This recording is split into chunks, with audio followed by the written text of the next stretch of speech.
What's up, everybody? I'm back, and today I have a special that introduce yourself. Hey, everybody, I'm Pete Fletzer. I am the host of a podcast on the Beyond the Blast Doors network called Around the Galaxy. And every week I do interviews with Star Wars fans and celebrities and personalities. And it is a pleasure to be here with you today. How are you? I'm good. I'm good. I'm good. I'm just really excited for the Mandalorian season 2 and what the future may hold for the Star Wars community in general. Yeah, I think there's a lot of build up this month for Mandalorian season two, and Mandalorian season one was such a big surprise and a big hit, and it was such a great combination of Star Wars nostalgia and exciting storytelling, and just really it was what the Star Wars community needed. All the fans, I don't know any fans that don't really enjoy the Mandalorian, and season two is creeping up on us really quickly, and I couldn't be more excited.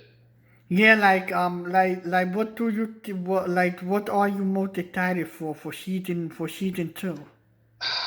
I was so surprised by season one, and I think we a lot of fans, myself included, had no idea what to expect. I think we had a picture in our head of what the Mandalorian might be. It might be this sort of almost Western type of story of a bounty hunter, and none of us really realized that nobody knew that it was going to be a story about kind of fatherhood and this the decisions that the Mandalorian had to make uh, because of the child. And at the end of that very first episode, Star Wars changed forever, and Star Wars fans were excited. So for me, what I'm really excited to see is I want to learn more about the child, and I don't want to learn too much because I love the mystery around Yoda and his species and that sort of thing. But I'm excited to learn more about the child and see him grow and see that relationship.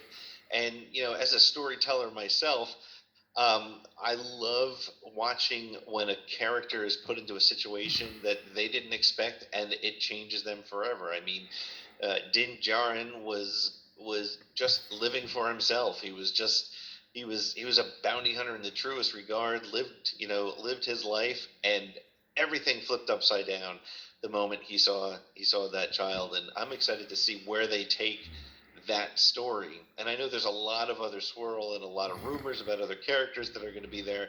But my main thing is I want to spend more time with the Mandalorian and the Baby Yoda.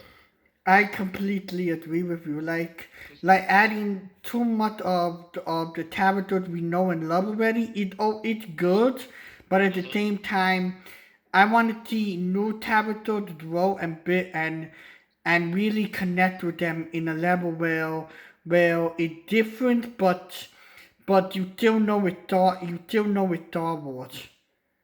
Yeah. I think one of the things that I loved about season one, and I see behind you, you have a was it a PlayStation?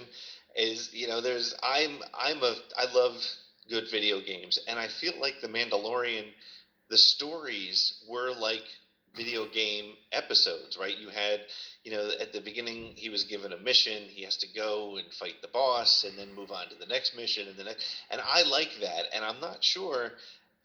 I mean, look. They're going to do a great job, and we're going to enjoy it.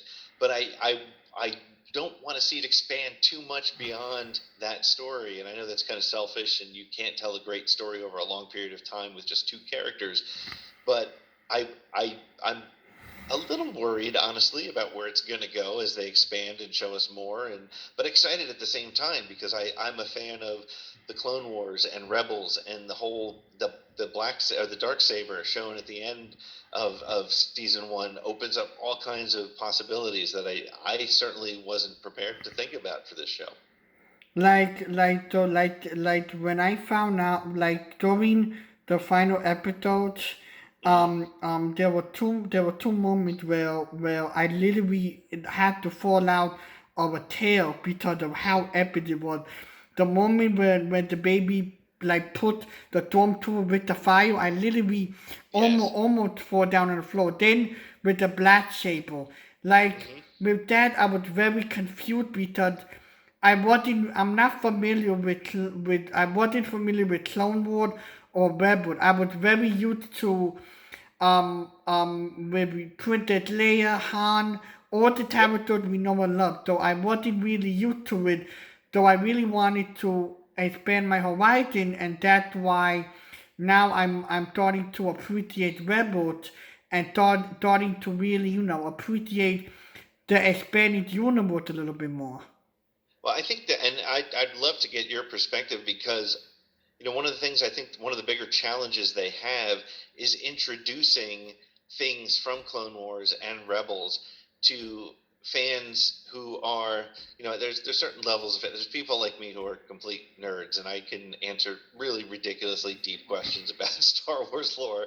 Um, and then there's people like you who are Star Wars fans who may or may not have seen the Clone Wars or the Rebels or series and gone deep into it. And then there's people, my friend Jerry calls them normies, right? People who are Star Wars fans, but they don't, they can't name that deep level. So how things like the dark saber and the Mandalorian culture strike them is going to be really important because at the end of the day, that's the real audience, right? People like me who have a Star Wars podcast and talk about Star Wars all the time, I get that stuff. But to the normies, the average fan, which is frankly 80% of the Disney Plus base, how do you keep it interesting for them? And so seeing something like the dark saber, so you hadn't seen Rebels before then, right? Before you saw the end of Clone Wars? Ye- I mean, the end of Mandalorian. Yeah, like I wasn't familiar with it, and I was very confused. But at the same time, I was very happy with it. And so and and like I have a little bit of a attention span issue. Hmm. Though with I had to go through I people say, oh, you have to watch the Clone War in the 13 category, Right, and like I don't call myself a experienced Star Wars fan, right, but I watched a few episodes and I knew what was going on the moment I watched it. Though right, I though when I watch the TV show, if I watch it from another season, I already know what's going on from how the characters are looking or right, how the setup is. So with Clone Wars, I watched a few episodes of it, right, and I already knew what was going on. So I liked it, but but at the same time, no hate. I liked right. it, but I wanna branch out and really learn about new characters. Yet, I liked Anakin. I'm really excited for the Obi-Wan Kenobi. So like, I'm really Yeah, really excited about that. But I want to see something new. So yeah, that's why I wanted to watch Rebels. yeah. So what I think is the challenge they have in telling that story, where they want to go with Mandalorian. And again, we don't know exactly where it's going to go, but it's interesting because how deep do they want to go into that? How much do they want to rely on you as a viewer to have seen that? And I think they've done a nice job, and I think they can tell the story quickly.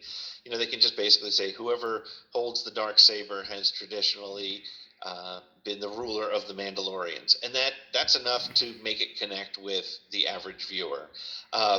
Whereas somebody like me who's seen Clone Wars and Rebels and really dug deep into some of the lore, I understand the history and the connection to the Jedi and all that sort of thing. And so it works for me on that level, and it may work for. I always go to my father as an example. He's a 70-something-year-old man who loves good movies, but he's not my level nerd for certain. But he enjoyed it, right? And he enjoyed the show.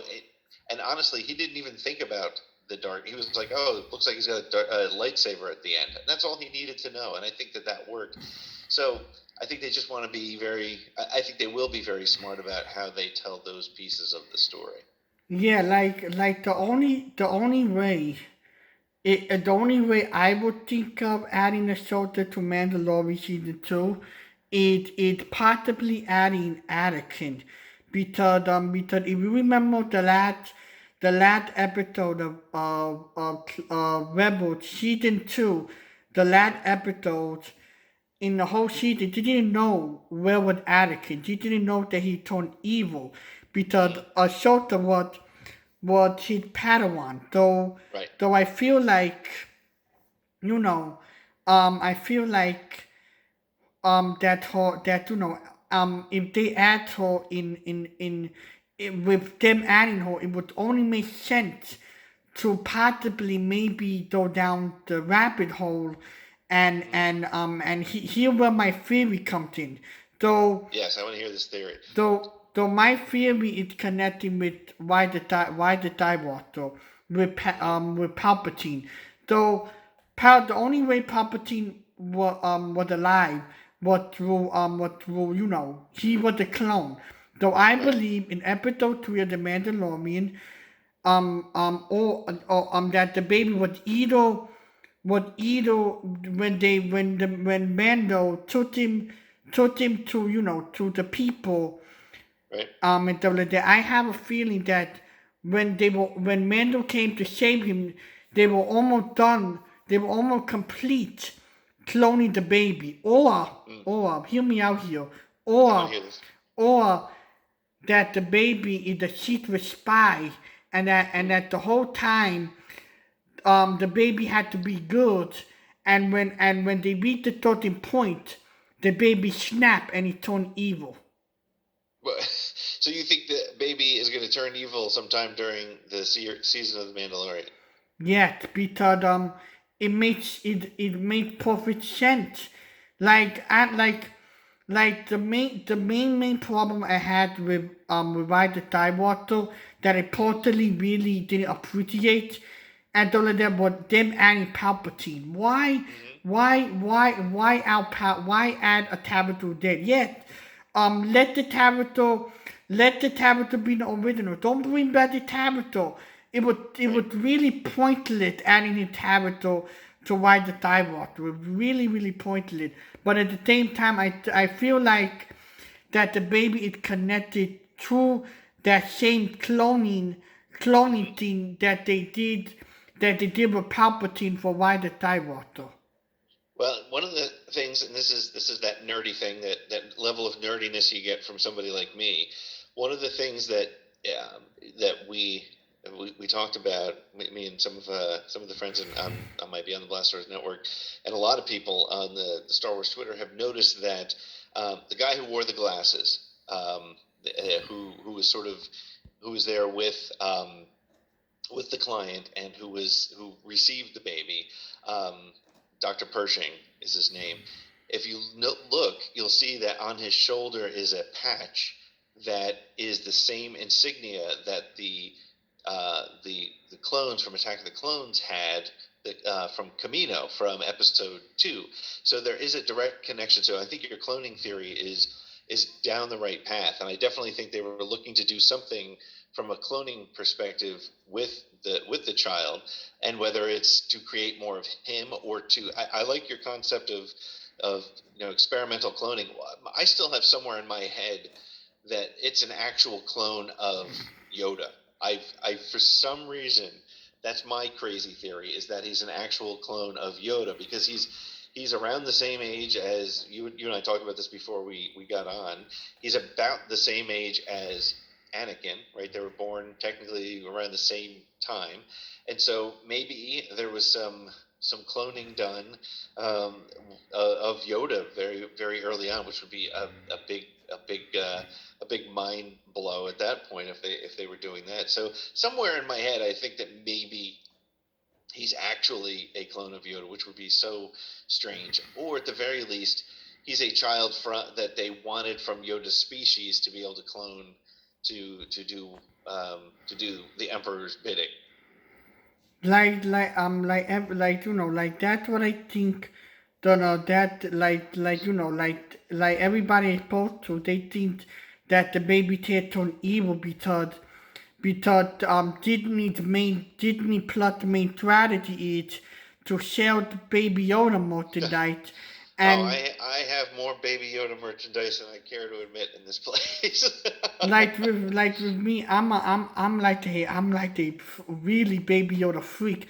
like in my bathroom, I have Baby Yoda hand sanitizer, Baby Yoda waffle maker, you name it, Baby Yoda everything in my home in my home entire house. Like like the baby had really helped me cope with this year and Yep.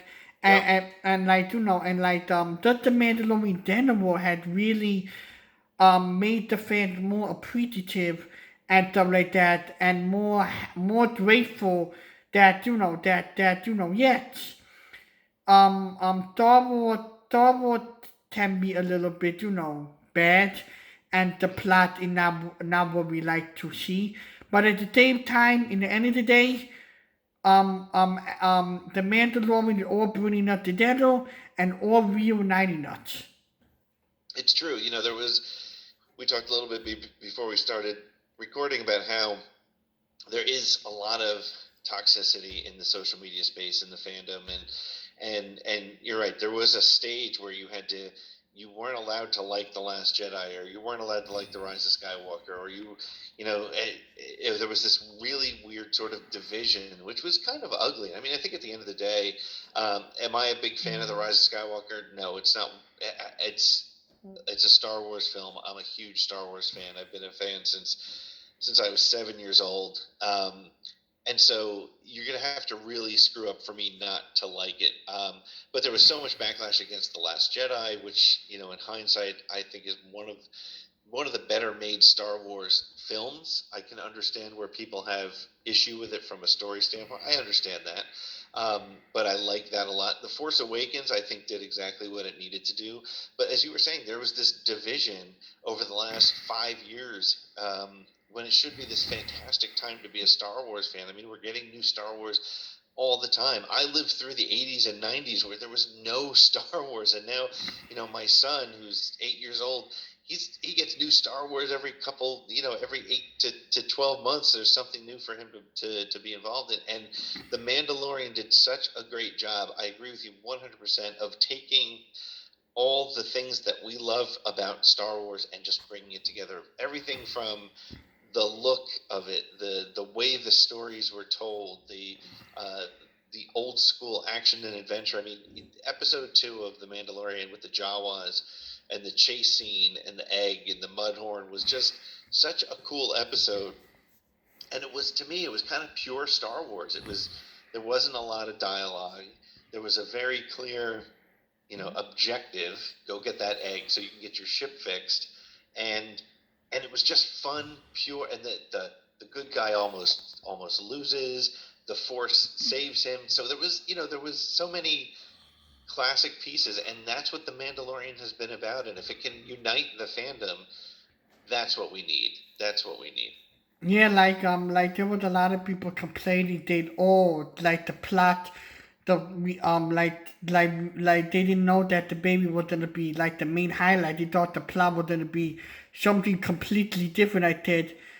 I said, okay, you have to understand here. The plot in involving the baby is father and son dynamic. Yep. Like we seen those type of stuff in Japan culture or Chinese culture or Hmm. Western movie, but like in this type of unique style of him not liking the baby, but then in the end, you know, becoming a father of the baby, that's Yep. really beautiful and touching, especially for somebody who is a father or who is having a newborn son. Hmm. Though it like it does really it warms my heart seeing something like that come to the Star Wars community. Well, you make an interesting point, because one of the things that, if you really look at Star Wars, there's never really been a great father son, mother son, parent child relationship, right? Whether it's, even Shmi and Anakin, as that was there was love there, but it didn't it couldn't it never worked, right? It never finished. Padme died when she gave birth to her children. Anakin, you know, was the worst dad ever, but became but saved himself, kind of thing. Even Han and Kylo Ren, and there was an unhealthy relationship, and a, a, a father son or parent child relationship. And as much as we love Star Wars, we have never seen this sort of pure love. I mean, if from the trailer of season two, where he says, "Wherever I go, he goes," right, and that's a connection. That's like a I'm not leaving you behind kind of parent-child relationship we've never really seen in Star Wars. So, to your point, it is really it feels good to watch, and you really root for them to get through whatever they're going through together. Yeah, like to be honest with you, my opinions on Star Wars are very, pure and very dedicated. I try to bring people to my YouTube channel to talk Mm-hmm. about Star Wars and tell them, listen, here what's gonna go down. If I know that your opinion are negative, you're not coming on. Don't you can forget about that. But I have been communicating with actually with a bunch of people with the Dharma community, including yourself. And all of you guys have been so super nice and Mm-hmm. so helpful to me and all of that. And like, just sitting down and really taking the time to really talk to me about Star Wars, it really had helped me understand a different point of view from a different Star Wars fan. That's great to hear, and I really I do try, and I'm not perfect. I do engage, and when I see the negativity, it stresses me out. It drives me a little bit crazy. But what I think is really important, and I see it on my show, right? My show Around the Galaxy, where I've had different fans week to week, and I've had people who've been authors of Star Wars books, and I've had just super fans that I've met online. And what's really interesting to me is it's always a conversation, and we can all, if you can get comfortable with saying the things that you don't like without taking offense to it, right? If you don't like the Rise of Skywalker and somebody else does, there's no reason for that person to come after you for it. It's your opinion. It's look, the way I always put it too is like I look at it with music, right? If your favorite band puts out an album that you don't like, you still have the other stuff that they did that you really did like. So you don't need to. It's not the end of the world. It's entertainment, and if it's not bringing you joy, then move on. And to your point about the Mandalorian and the timing and the need for positive storytelling right now in this crazy, crazy world that we're living in, it's that's what good entertainment should do. It should not, and it's not the entertainment's fault if it tears people apart. It's the people who can't manage their feelings about the entertainment. Your point are very valid here. Like that's why I wanted to make Baby Yoda come, because I really wanted to say, hey, listen, why can I make the event honoring the baby and honoring my birthday that in November, and Oh, so your like birthday's in that, November. yeah, and honoring both the baby and me, and all of that. And and I'm doing this by myself. I have nobody helping me. I have people Uh-huh. I collaborate with, but everything I'm doing it by myself. As a disabled person, it at times I wanted to give up. I was very threat, and when I got the email from Lucasfilm, I was like very in my brain that, oh, if I do it I'm gonna get a lawsuit and Yeah. all of that. But then I said to myself, you only live once, so why not do it? But Right. put it at the fan event. So Lucasfilm did not penalize me, or think that I'm doing something behind their back and all of Right. that. Though it was difficult at first really getting the courage to make it even possible, but finally I'm almost complete with it, and it's gonna be November 5th to 8th on Wow. Twitter, Instagram. It's gonna be on 3 different platforms. So So it doesn't be like honoring the baby and honoring my birthday month. It does just like making something positive. Sure. The only thing I'm worried about is that nobody's gonna like it, and that people gonna come in there and are spreading negativity. They like why are you so positive and stuff like that, and why you have to celebrate Star Wars and stuff like that. So that's the only Yeah. fear I have. I bought my bottle with the event, so I'm just a little bit nervous about it. Well, I think you're always going. This is one of the things that I learned as I back in the '90s, I was a freelance writer. Then I did work for Star Wars Galaxy magazine, and I've run my show now for almost 2 years. And you I find in anything you do, whether it's your job or your hobby or whatever, if you're passionate about it and you love it, you're going to be successful. And look, it may not be a million people coming and getting involved, but if you make a couple people happy, that's all you can do. Like when I do my show, I do it because it's the kind of thing that I enjoy doing, and I'm always so honored when I get a random tweet from somebody or an email or a comment that they really enjoyed an interview that I did with somebody. And that's all you can do. And I'm excited and happy to be a part of it because I think you really hit on something is Star Wars as a story, as a 43-year-old story. Um, Really, it's when it works and the reason I have a show, the reason you're asking me to talk to you about it, the reason there are hundreds of, if not thousands of Star Wars podcasts and YouTubers is because we care about it and we're excited about it. And I'm really excited for what you're doing to just get people to get around and remember what we love about it, and the child, Baby Yoda, whatever his name, if it's ever revealed, will be, has really done a great job of just of keeping people happy about Star Wars, and there's nothing wrong with that at all. Yeah, I wanted to bring you on this show, not just to promote Baby Yoda, but also we're in October, so I wanted to make a video on predicting some of the stuff involving the Mandalorian, and so that because during the behind the scene, I made my own series. I made my own YouTube 8-part series involving the behind the scene. So this Oh time wow. around, I'm gonna bring that back. So bring that back. But I wanted to just talk to somebody and just sit down and really talk about really predicting what can we expect with the Mandalorian, and what is the future of Star Wars, what in Star Wars in general, because we don't know what the future is. There's a lot of different projects that are rumored, but nothing is really confirmed. Yeah.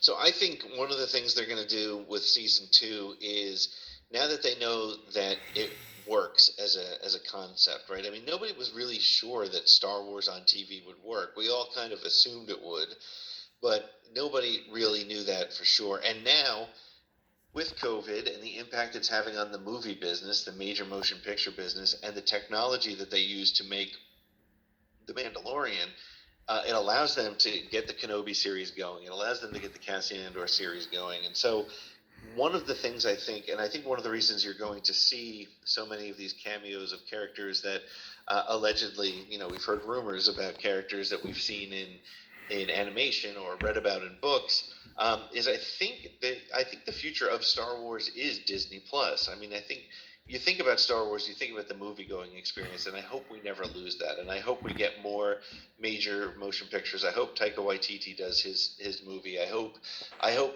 Ryan Johnson gets his trilogy because there's nothing like seeing Star Wars in a theater. I mean, I took the risk and went to go see Empire Strikes Back at a theater a week ago, and you remember what it's like to see it on the big screen. So I think that's it. But to your question about where I think it's going in the future, I think they're going to use season two to see the reaction to certain characters, to see how people react to Rosario Dawson as Ahsoka. Like, because the people who love Ahsoka, and I'm one of them, like, we love that character. We love what she's done and what she means to Star Wars and what she represents as a story. So to see her come in as a live action character, I think there's a lot to learn about that to see how that goes. So I think they're going to test that. I think they're going to test some other characters. We may see Sabine. We don't know who this Sasha Banks person is playing. You know, is she playing a character that could spin off? Um, so I think yes, story wise, it's very difficult to predict. I think we're going to see we're going to learn a lot about the First Order. I think Moff Gideon's role is going to be expanded, and I think he's going to become sort of the big bad guy, which I'm excited about because I think Giancarlo Esposito is a fantastic actor and just fun to watch. He just oozes kind of like dirty evil. Like he's kind of like he's what you expect to have survived the end of the Empire. So he's I want to see more of him.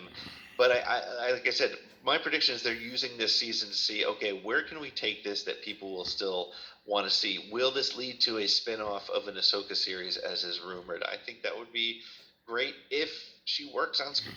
That's one of the things too is some characters, and I seem to remember Dave Filoni at one point saying, you know, Ahsoka will only live in animation. Some characters don't translate, and it'll be interesting to see how well some of those types of characters do. So my prediction is it's less about I can't really guess about story, but I am willing to guess that it's about learning about this platform and what the Star Wars fandom gets excited about and where they want to take it. I think Obi-Wan is definitely happening. I think Cassian is definitely happening. But that next level, that next layer of series. Oh, and I think we'll certainly get season 3 and 4 and beyond of Mandalorian. But I think they want to see what the appetite is and what kind of stories people want to see on TV because I think that's where Star Wars is going to be for the next 5-10 years. Like to be honest with you, I totally agree. But also at the same time, I don't know if you're a Marvel fan or any type of Mm-hmm. comic book fan, but I know that now Disney Plus is trying to boost up their content, and now WandaVision is coming out on Disney Yes. Plus on supposedly they think it's gonna come out November 20, the Thanksgiving weekend. Thanksgiving weekend, right? Yeah, I can't wait for that. That looks So great. I have so no idea what it's about, but it looks great. so I think that's a bit of a problem because you have one TV show that in the middle of actually airing, but then you have a TV show that had people hype. So Right. how do you layer both of those shows and not put one in the corner? Yeah, well, I think one of the things that Disney does incredibly well is they understand their audience. So I think there's a cross section of people who are like I it's funny. I love the Marvel movies. I love everything about the Marvel universe. I think they've done such a great job. But if I'm being honest, I've never gone to see a Marvel movie in the theater more than once. I've experienced it. I've loved it. I've eaten my popcorn. I had a great time with it, but it's not my universe. However, I have a really good friend who like he loves those. He's as interested in Marvel as I am as in Star Wars. So I think Disney though has I'm certain they've made sure through market research and understanding their customer needs, they're not going to hurt that at all. And I'll tell you, so by November 22nd, we'll be what 5 episodes into Mandalorian. We'll have 3 or 4 left, or 3 left at that point, I guess. I'm still going to jump into WandaVision. I think where their biggest challenge is going to be is how do they promote this stuff? They've been very quiet about how they've promoted the Mandalorian. It has, it's less than a month away right now as we're talking, and we've seen only one very short teaser trailer and a couple of pictures. We know nothing about it, and I think that's because series on streaming services, it's a different sort of win. One of the things that I firmly believe is that like for a movie, you need if your movie release date is November 22nd, you have to crush it those 3 days. You have to have a huge number. Whereas in a streaming service, I'm still going back and watching The Mandalorian. They're getting their watches from me. They're trying to sell something different. So give me a pile on the content. Give me time. Give me a reason to spend time on Disney Plus, and it's going to work. So I think their biggest challenge is going to be how do they promote it versus having too much content. Like to be honest with you, I know that a few weeks ago, we found out that on October 28th, if I believe, we're gonna have Mando Mondays, where they release Right. new toys every day. But I think that switched up. Now Target is gonna go on the mid, and they're gonna be doing it the 19th. Though I Okay. though I did, we got a new poster on Friday. Yep. Though what if during the NBA finals, because Mm. Miami Heat and the Lakers are playing, and Yep. the rating, I've been noticing the rating are very low. So what if and what if they put the Mandalorian trailer in front of that to boost up the rating, and give it a show and give it that final boost Yeah. of until I think that would be a perfect idea I think for that makes a lot of sense. yeah. Yeah, I mean, they did the what do they show like the first 2 minutes or 3 minutes of the Mandalorian on Monday Night Football last year. So that would make a lot of sense, especially because ESPN is owned by Disney. ESPN is driving the NBA. So I think, yeah, I would not be surprised at all. I think that's a great thought. I think you're onto something there. Yeah, because I have a lot of connecting theories. Like with the fourth trailer during Monday Night Football a few weeks ago on Twitter, we didn't get a trailer. I got upset, but then the person who was from the Xbox, he leaned forward, and then the person said, "Oh no, I don't think, I think it come out on Wednesday." But then it said, "No, the PS5 event is on that Wednesday," and Right. Sony really wanna make the event very very popular. Though I said you wanna make the bet, I bet it didn't come out on Tuesday. So the day after, I went on Twitter and I told him, "Oh, you lost your bet. I was the one. I won the bet." He said, "I don't want to make no more bets with you no more. You have completely ruined my dart off and stuff like that, because I can predict." So a few days ago, I don't know if you saw the picture. Did you see the picture of the new lightsaber that I showed the hat? Yes, the new Hasbro toys that through the big Hasbro event. Yes. Yes, so I was talking to, so I saw my parent, and I looked at the picture myself, and Yep. and and tell me if I'm not doing crazy here. Do you think that looks like the main actors from the Mandalorian? Because It's funny. I tweeted as soon as I saw that. I said, "Did we just get our first look at Rosario Dawson as Ahsoka?" And there's people who are like, "Oh, that doesn't look anything like her." If you put that next to a picture of Rosario Dawson making a similar smile, it's the same face as far as I'm concerned. So I agree. I think we got our first look there. I think 100%. And they, I mean, even the Ahsoka Black Series figure, it's a sort of, I don't know if it looks like Rosario as much as that lightsaber picture looks very much like her. I agree. but I noticed that the picture not getting hype, and not Right. nobody is talking about it a lot because everybody think it's fake. In order for the fans to in order for in the next step Star Wars had to promote Mandalorian, it to show us a video or like a picture of what a show didn't look like in Mandalorian, so we know what it didn't look like. I think what we'll get is, this is the way I would I would do it. And whoever I am doesn't matter. But I think the next trailer is going to end with a really sort of quick shot or a fade in of Ahsoka's face. I think that'll be sort of the last thing we get. And so I think we will see a little something. I think they want to save something.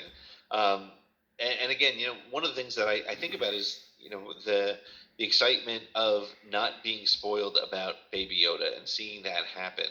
Um, it feels like the rumor mill has exposed a lot of the potential, surprises of a Boba Fett or a Bo Katan from Clone Wars, or of course Ahsoka, um, or even Rex from Clone Wars, which is one of the things that they're saying as well.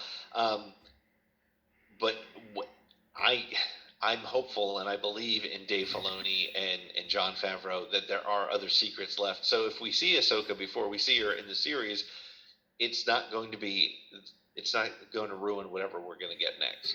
Like, to be honest with you, I truly feel like after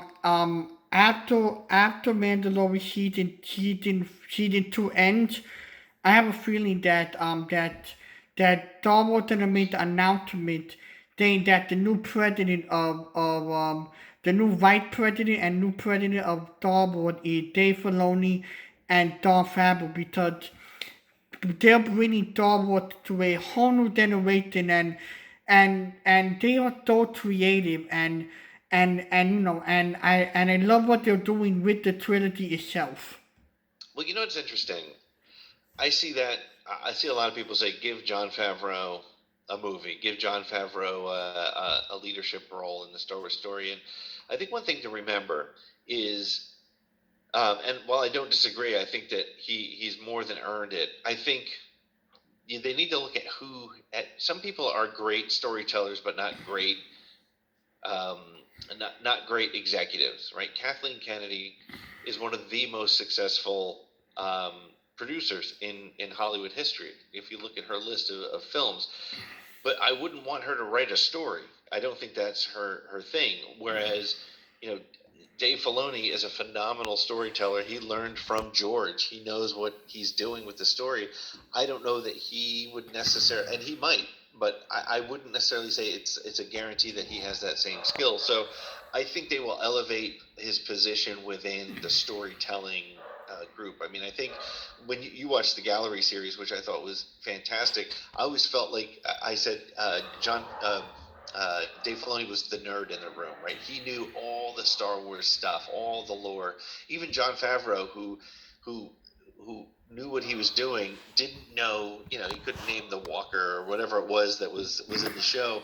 And whereas Filoni knows that, so yeah, I think he'll have a bigger role in the larger storytelling. But I'm not sure that he becomes an executive in the traditional sense. Yeah, like that, that one, like two more things before we wrap it up today. So now though now, I've been a Star Wars fan for a while now.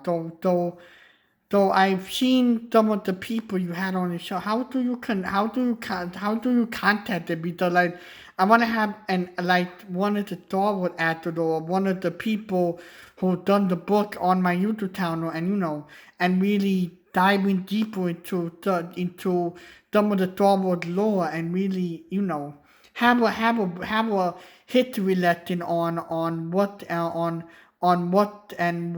Wars mean to them, and I can learn some new stuff myself.